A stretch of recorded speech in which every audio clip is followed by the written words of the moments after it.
샬롬, 샬롬 반갑습니다. 한밤에 잘 주무셨습니까? 오늘도 주님의 말씀을 통해서 주님의 은혜와 평강이 우리 영혼 가운데에 가득 채워지기를 소망합니다. 오늘은 토요일 아침입니다. 사순절 기간을 통해서 이렇게 우리가 아침에도 묵상을 하게 되었습니다. 오늘은 이사야 24장 말씀입니다. 이사야 24장 말씀. 우리가 이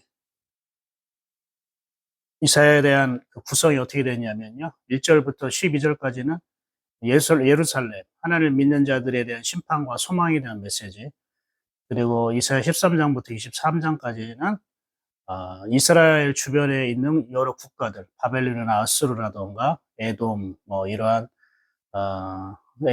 애굽 이런 나라들에 대한 하나님의 심판에 대한 말씀이고요. 24장부터 27장까지는요. 어떠한 별명이 있냐면 이사야 속의 계시록이다라는 별명이 있어요. 계시록은 우리 신약 성경 맨 끝에, 성경 맨 끝에 있는 부분인데 24장부터 27장까지 이 내용이 마치 신약의 요한 계시록과 비슷한 그런 내용들이 많이 닮아 있습니다. 이 당시 이스라엘에 대한 종말론적인 어떤 심판, 그런 말씀이 주를 이루기 때문에 그렇습니다. 그래서 24장부터 보면은 굉장히 마지막 심판에 대한 이야기들을 많이 하고 있어요. 그래서 분위기가 굉장히 어떻게 보면은 약간 다운될 수도 있고 분위기가 굉장히 뭐라 해야 되나 어둡게 나타날 수가 있는데 그러나 이사야가 27장까지 끝나는 게 아니고 28장부터는 또 다른 하나님께서 말씀을 통해서 우리에게 새로운 어떤 희망과 소망의 메시지를 전해주십니다. 여러분, 하나님의 심판은 심판의 목적이 아니라는 걸 아시죠? 징계가 목적이 아니라는 걸 아셔야 됩니다. 하나님의 심판다하면 항상 소망의 말씀을 주셔요. 그러면은 소망에 대한 말씀만 하시지 굳이 심판에 대한 말씀을 왜 하실까? 왜냐면 우리가 좋은 분위기에서 우리가 소망을 갖는 사람이 별로 없기 때문에 그렇습니다. 내가 뭔가 잘 나가고 잘 되어지고 그러면은 소망을 갖기보다는요, 뭔가 우리가 자꾸 마음이 높아지려고 하고 하나님보다는 내 중심, 세상에 더 우리가 기웃거리는 같은 그러한 모습들을 볼 수가 있습니다. 우리의 본능이 그렇게 달려가는 것이죠. 하나님은 계속 우리가 하나님의 소망과 약속 가운데에 하나님 주신 은혜와 축복 가운데 살기를 원하셔요. 이게 하나님의 진짜 마음이에요. 그런데 우리가 굳이 그 길을 선택하지 않는 거예요. 하나님 보실 땐 그리 가면 망하는데, 그리 가면은 죄의 길인데, 그리 가면은 고통스럽고 불행한 삶을 살 수밖에 없는데, 하나님은 다 아시는데, 우리가 자꾸 그 길로 안 가고, 우리가 내 멋대로 자꾸 내가 원하는 걸 선택하고 내가 원하는 대로 가려고 하니까 하나님이 당신의 약속이 얼마나 소중한지, 하나님과 함께 동행하는 삶이 얼마나 복된 삶인지 알게 하기 위해서 그 반대적인 하나님의 심판에 그런 손을 들어 올리시는 것 뿐이에요. 우리에게 난 하나님께 심판을 받은 적이 없는 것 같은데, 하나님께 나 징계를 받은 적이 없는 것 같은데, 우리가 그렇게 생각할 수도 있지만, 그러나 이사야 말씀을 여러분이 쭉 묵상하고 함께 따라하다 보면, 아, 내가 지금 하나님의 심판 안에 있었던 거구나. 하나님이 나를 다루시고 징계하시는 거였구나. 라는 것을 깨달을 수 있더라는 거예요. 많은 사람들이 하는 일이 잘 되고 큰 아픔이라던가 아니면 어려움 없이 지나면 하나님의 심판이다, 징계다라고 생각하지 않아요. 꼭뭐 어려움을 당하고 몸에 아프고 질병이 있고 사업이 안 되고 취업도 잘 안 되고 꼭 뭔가 나에게 원하지 않는 일들이 생기는 것을 자꾸 우리는 하나님이 심판하는 건가? 하나님이 나를 징계하는 건가? 우리가 자꾸 이렇게 생각하는 버릇이 있거든요. 꼭 그렇지는 않습니다. 여러분, 요셉이 이집트에 팔려가서 보디발의 노예로서 살아가는 것, 그리고 감옥에 갇혀서 죄수로서 살아가는 것이 하나님의 심판이 아니지 않습니까? 그러니까 내 삶에 뭔가 어려운 일이 닥친다. 뭔가 뜻대로 잘 안 풀린다. 이런 일이 있다고 해서 하나님이 날 벌 주는 거 아니야? 내가 뭐 죄를 졌나 잘못했나? 이렇게 먼저 이렇게부터 생각하지 않았으면 좋겠습니다. 중요한 건 여러분의 마음의 속에 마음 중심에 있는 겁니다. 내가 하나님을 정말로 존중하고 나 하나님의 말씀대로 살기 원하고 그리고 나는 하나님을 정말 경외하고 나 하나님과 정말로 동행하고 싶은 마음이 있고 내가 불평과 내가 불만보다는 하나님께 나 감사하며 살고 싶고 어떻게 하면 하나님이 나를 통해 하나님께서 일하실까? 그런 마음으로 내가 살고 싶어. 그런데 이 세상에서 일들은 너무나 잘 안 되는 거예요. 뜻대로 안 풀리고 어렵기도 하고 힘든 일이 자꾸 생기는 거죠. 그런 사람들에게 그 어려움과 그런 고난과 역경은 하나님의 징계도 아니고 심판도 아닙니다. 하나님이 담금질입니다. 담금질.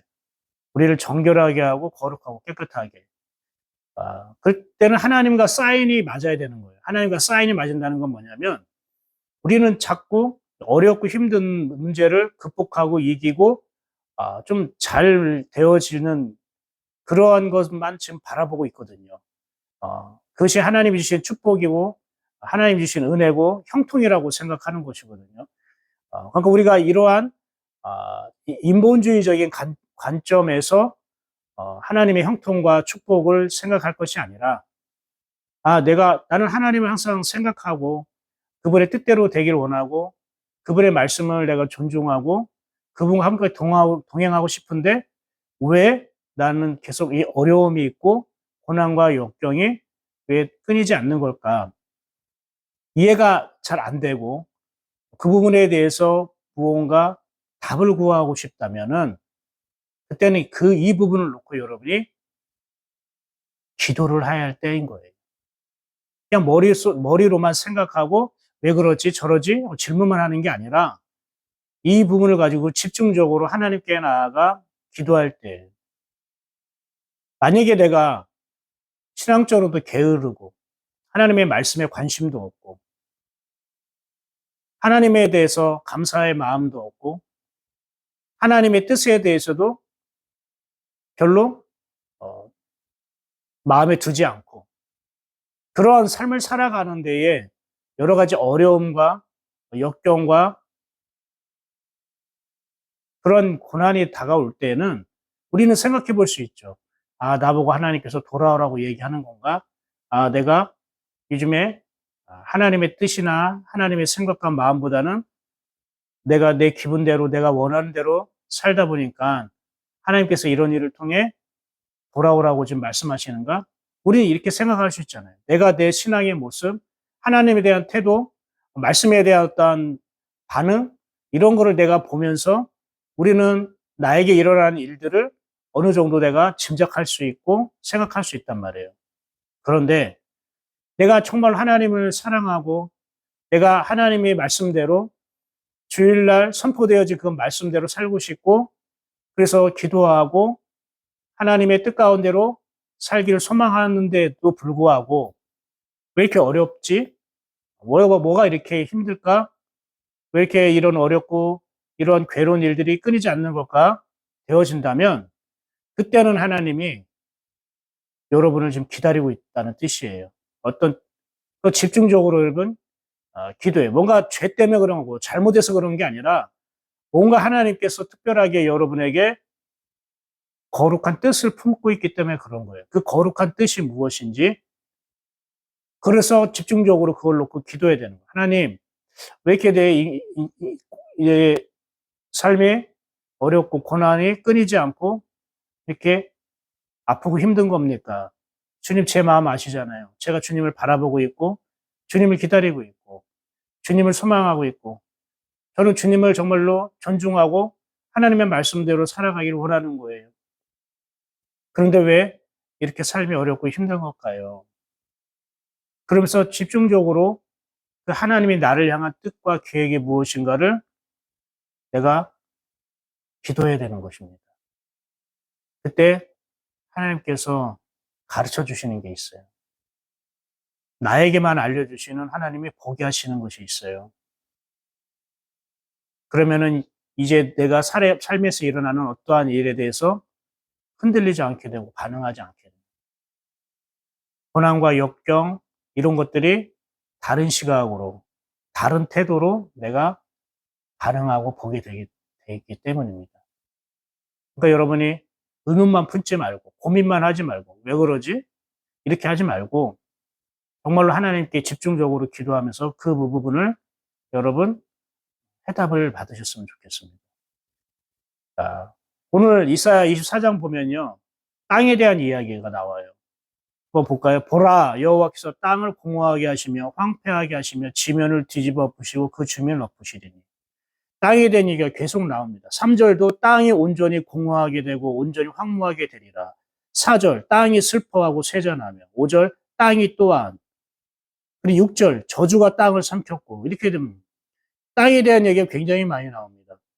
16절 땅 끝에서부터 노래하는 소리 땅의 주민들아 땅이 깨지고 깨지며 23절까지 땅이 무려 몇 번 나오냐면은 15번이나 나옵니다. 무엇보다도 먼저 땅에 대한 이야기 하기에 앞서 1절에 보라라고 되어 있어요. 보라. 여호와께서 할 때 보라. 이 표현이 나올 때는 여러분 항상 별표 3개를 해야 됩니다. 굉장히 중요한 표현입니다. 보라라고 이 표현이 나오는 것은 하나님이 중요한 것을 말씀하실 때에 반드시 실현될 것을 말씀하실 때 하나님의 섭리에 대해서 얘기할 때 보라라고 되어 있어요. 그 여호와께서 땅을 공허하게 하고 황폐하게 하신다는 거예요. 이 땅은 일반적으로 이스라엘 나라를 말하죠. 이스라엘이 망하고 그 나라가 사라지고 백성들은 다 포로로 끌려간 상황. 그러니까 이스라엘이라는 나라가 황폐하고 공허한 모습으로 변질될 수밖에 없겠죠. 근데 이거는 보이는 역사적인 이야기고 사실 이 땅은 보이지 않는 땅을 의미하기도 합니다. 무엇이냐? 하나님을 믿는 사람의 마음을 말합니다. 하나님을 믿는 사람의 마음이 공허하고 황폐할 때가 있다는 거예요. 하나님이 왜 그렇게 하십니까? 하나님이 그렇게 하신다는 것은 하나님의 사인이라는 뜻이에요. 그럼 마음이 공허하고 마음이 황폐하다고 느낄 때가 있습니까? 그게 하나님의 사인이라는 거예요. 왜 마음이 공허하고 황폐할까? 다 이유가 있어요. 그 이유가 어디에 있냐면요. 5절에 나와요. 한번 5절 볼까요? 땅이 또한 그 주민 아래서 더럽게 되었으니 땅이 더럽혀졌대요. 그런데요. 이는 왜냐하면 그들이 율법을 범하며 율례를 어기며 영원한 언약을 깨뜨렸습니다. 땅이 어떻게 더러워집니까? 뭐 오물을 뿌렸습니까? 쓰레기를 버렸습니까? 땅이 더러워졌다는 건 그들의 마음이 더러워졌다는 거예요. 더러워졌다는 건 무엇입니까? 새로운 것들이 솟아날 수 없다는 거예요. 새롭게 변화될 수 없다는 걸 말합니다. 왜 그렇습니까? 율법을 범하고 율례를 어겼다는 거예요. 그게 무엇일까? 율법과 율례는 무엇입니까? 하나님의 말씀이잖아요. 하나님의 말씀을 존중하지 않는 태도. 이게 바로 율법을 범하고 율례를 어기는 거예요. 하나님의 말씀을 내가 무시하고 하나님의 말씀에 대해서 굉장히 내가 소홀히 취급하는 것.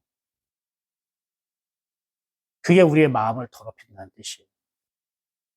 즉 하나님의 말씀을 내가 마음에 품지 않고 존중하지 않고 무시하고 하나님의 말씀에 대해서 관심이 없는 태도가 우리의 영혼을 더럽히고 황무하게 한다는 뜻이에요. 왜 그럴까요?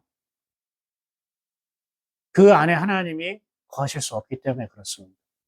하나님이 내 마음에 거하시지 않는 상태가 바로 황폐해지고 공허해진다라는 걸 말하는 거예요.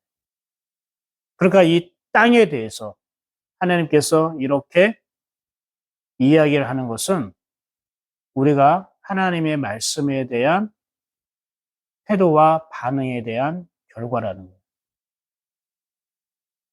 여호와께서 이렇게 하셨다라고 되어 있지만 하나님은 이 땅이 기름지고 비옥하고 씨를 뿌릴 때마다 잘 자라고 열매 맺기를 원하시지 이게 황폐하고 공허하고 이렇게 쇠잔해지는 이런 땅을 원하시지 않으셨던 거예요. 그 문제는 뭐냐? 우리가 선택을 하지 않았다는 거예요. 우리가 하나님의 말씀을 선택하지 않아요. 내가 선택한 거의 결과가 이런 모습이야 라고 하나님이 바로 이사야 24장 땅의 모습을 통해 우리에게 바로 가르쳐 주시는 것입니다. 2절 볼까요?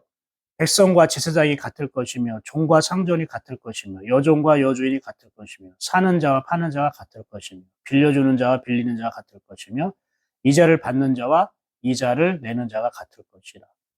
여기 보면은 뭐 영적인 신분 아니면 직분, 위치, 경제 수준 이런 게 다 차이가 있지 않습니까? 그런데 이런 것들이 다 같아진다는 거예요. 그럼 이게 무엇입니까? 그동안 사람이 서로 나누고 정했던 기준들이에요. 그게 다 의미가 없어진다는 거예요. 서로 관계를 맺었던 사이, 서로 영향을 주고 받았던 그런 관계들이란 말이에요. 그리고 어떤 인간적인 신뢰, 예의, 의리, 이게 지금 다 소용이 없고 헛될 것이라고 말하는 거예요. 이것들은 결코 영혼들을 이롭게 하지 못해요. 영혼을 살리지 못하는 거예요. 의미가 없다는 것입니다. 왜? 우리의 마음이 다 황폐해지니까 이런 관계들이 다 의미가 없다라는 거예요. 또 한번 볼까요?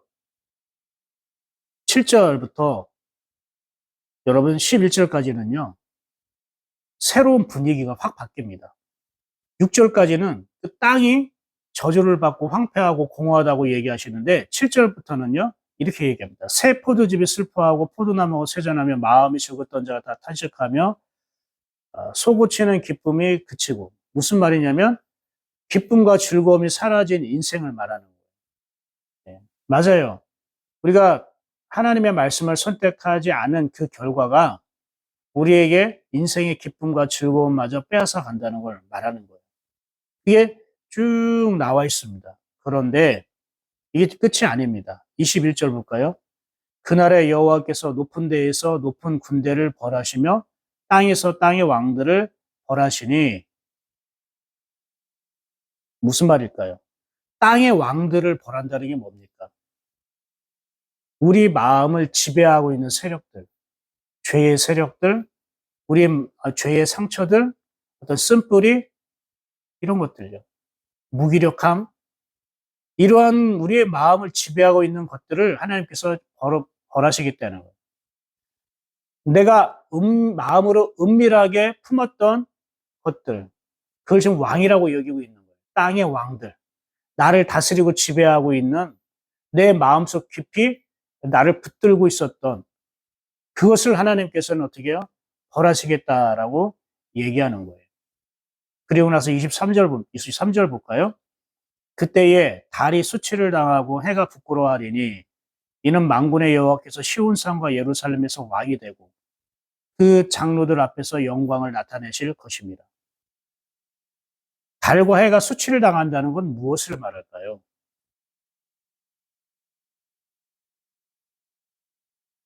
달과 해는 무엇을 말할까요? 이거는 하나님의 빛을 가리고 있는 이 세상의 빛, 보이는 빛을 말하는 거예요. 이 세상 사람들이 세상을 바라볼 때 이 세상에 있는 돈, 쾌락, 어떤 자신의 꿈, 비전, 야망, 이러한 것이 달로 비유하고 해로 비유하고 있는 거예요. 지금 이 보이는 빛이, 이 세상의 빛이 보이지 않는 하나님의 빛을 가리고 있다는 상태예요. 그래서 이 달과 해는 우리 인간이 믿고 의지하고 있는 세상 빛을 말하는 거예요. 남에게 보여주고 싶고 자랑하고 싶은 내 욕심의 빛을 말하는 거예요. 그것들이 그동안 하나님의 빛을 가리고 있었다는 거예요. 내 안에 하나님이 일하시고 하나님의 열심을 그거를 막고 있었다는 거예요. 근데 하나님이 어떡합니까? 너희가 의지하고 믿고 있었던, 너희가 좋아했던 이 세상의 영화, 이 세상의 빛을 이제는 부끄럽게 할 것이다. 수치스럽게 할 것이다. 이렇게 말씀하시는 거예요. 그러면서 뭐라고 말할까? 이렇게 얘기합니다. 장로들 앞에서 영광을 나타내실 것이라. 하나님 갑자기 왜 장로들을 찾습니까? 여기는 장로라는 직분을 받은 사람을 말하는 게 아닙니다. 이 장로는 앞서 나왔는데 이 앞서 나온 게 뭘까요? 14절 볼까요? 14절 보면 무리가 소리를 높여 부를 것이며 여호와 위엄으로 말미암아 바다에서 크게 외치리니 그러므로 너희가 동방에서 여호와를 영화롭게 하며 바다 모든 섬에서 이스라엘 하나님 여호와의 이름을 영화롭게 하리라. 땅은 황무하고 황폐해지고 공허하는데 갑자기 이 무리가 생긴 거예요. 이 무리가 하나님을 찬양하고 예배하고 하나님을 영화롭게 한다는 거예요. 그럼 이 무리는 무엇입니까? 바로 살아남은 자들, 바로 남은 자들을 말해요. 이 남은 자들이 얼마 되지 않아요. 6절 보면 이렇게 합니다. 그러므로 저주가 땅을 삼켰고 그 중에 사는 자들이 정죄함을 당하였고 땅의 주민이 불타서 남은 자가 적도다. 하나님을 믿는 사람 중에 진짜 그루터기처럼 끝까지 하나님 편에 서서 하나님을 선택한 자들이 적다는 걸 말하는 거예요. 이건 하나님이 살리신 사람을 말하는 게 아니라 끝까지 하나님을 신뢰하고 하나님께 붙어서 나는 하나님을 선택할 거야. 나와 내 집은 오직 하나님만, 여호와 하나님만 섬기겠노라 하면서 하나님만 섬길 거야. 하나님만 선택할 거야 했던 사람들이 적지 않다는 거예요. 적다는 거예요. 너무 적다는 거예요. 근데 그런 사람들이 모든 사람들은 하나님의 심판과 재앙 가운데 무너지고 쓰러지고 고통당하지만 그 남은 사람, 하나님을 선택한 사람들은 하나님을 찬양하고 하나님을 영화롭게 한다는 거예요. 그 남은 사람을 바로 23절에 장로라고 얘기하는 거예요. 장로들. 장로는 끝까지 남은 사람이에요. 그래서 여러분, 장로는요, 교회 소속이 아니에요. 장로라는 직분을 맡은 사람은 교회 소속이 아닙니다. 감리교 소속이 돼버리는 거예요. 그 지역의 지방의 소속이 돼버리는 거예요. 그래서 함부로 움직일 수가 없어요. 자기 마음, 자기 뜻대로 교회를 움직이고 바꿀 수가 없는 거예요. 왜요? 장로라는 위치가 바로 그만 신앙심과 그렇게 하나님께 꽉 묶여있는 존재이기 때문에 그렇습니다. 근데 오늘 23절에 말한 이 장로는 직분자가 아니라겠죠? 끝까지 남은 사람. 즉, 죽어도 하나님만 선택하는 사람이에요. 죽어도 하나님만 선택하는 사람. 경거망동하지 않고, 누가 여기서 얘기한다고 흔들리고, 누가 저기서 얘기한다고 갈대처럼 치우치고 그러는 게 아니라 끝까지 나의 주, 나의 하나님을 붙들고 사는 하나님의 말씀 앞에 목숨을 거는 사람. 그래서 끝까지 남은 자가 된 사람, 그가 장로예요. 그 장로들 앞에서 영광을 나타낼 것이라는 거. 하나님이 영화롭게 할 것이고 그들에게 기쁨을 줄 것이라는 뜻을 말하는 거예요. 하나님의 영광이 내 앞에서 비춘다고 해보세요. 그게 우리에게 엄청난 기쁨이고 영적인 행복이 되는 거죠. 사랑하는 여러분, 오늘 24장 말씀은요, 이제 하나님을 믿는 사람들의 그 마음의 상태를 하나님께서 정복하고 다스리는 것인데, 너희가 그동안 너의 마음에 하나님을 두지 않았고, 말씀에 관심이 없었고, 하나님의 뜻으로 사는 것에는 전혀 너희가 의지가 없었구나.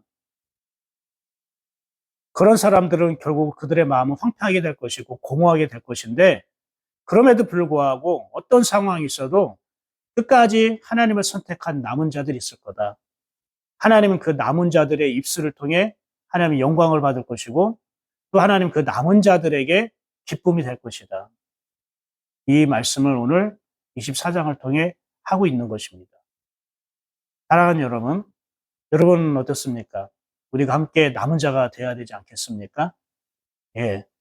여러분, 내 주변의 상황이 어떠한 일이 일어나고, 주변에 어떤 사람이 누가 뭘 얘기를 하고, 어떻게 하든 간에, 하나님, 나는 하나님 앞에 그루터기 남은 자가 되고 싶습니다. 끝까지 내 마음이 변질되지 않고, 이렇게 하나님을 존중하고, 말씀을 내가 선택하고, 말씀 앞에 내가 정직하게 반응하는 하나님을 선택하는 자로 날마다 살고 싶습니다. 그런 사람에게 하나님께서는 영화로운 빛을 비추신다고 말씀하셨습니다. 오늘 이사야 14장이 오늘 하루 나에게 소망이 되는 말씀, 내 기도의 제목으로 삼는 말씀이 되었으면 좋겠습니다. 기도하겠습니다. 감사합니다, 하나님. 토요일 아침에 저희들에게 귀한 말씀을 주셨고, 우리가 기도할 제목을 주시니 감사합니다. 하나님, 보이지 않는 내 속에 있는 땅, 그것은 지금 어떤 형편입니까?